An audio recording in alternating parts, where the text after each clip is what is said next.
જ્યારે આપણે બધાને ગમે એવું જ કરીએ છીએ, બધાની જ ઈચ્છા પ્રમાણેનું કહીએ છીએ, જે પણ સામેવાળું વ્યક્તિ કહે એમાં આપણે હા પાડીએ છીએ, ખોટું પણ હોય એમાં પણ આપણે સાથે જ ઊભા રહીએ છીએ અને દરેક સિચ્યુએશનનું ધ્યાન રાખીએ છીએ.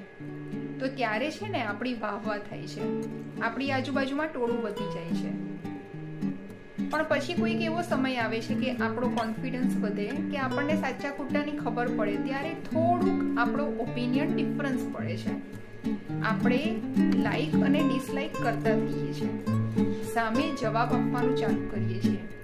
ત્યારે અચાનક જ એ જ માણસો તમારાથી દૂર થવા લાગે છે જે તમારી સારી વાત કરતા હતા, અને તમારા માટેની ગોસિપિંગ ચાલુ થાય છે.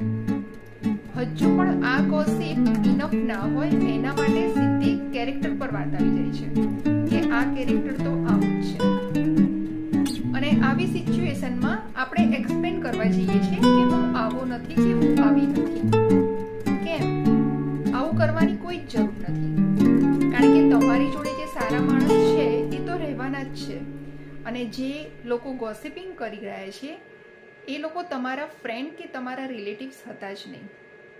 એટલે એમને છે ને સાઈડમાં જવા દેવા જોઈએ અને ગોસિપિંગ કરવા દેવી જોઈએ. એમાં આપણો ટાઈમ વેસ્ટ ના કરવો જોઈએ અને આપણે પોતાનું એક્સપ્લેનેશન ના આપવું જોઈએ.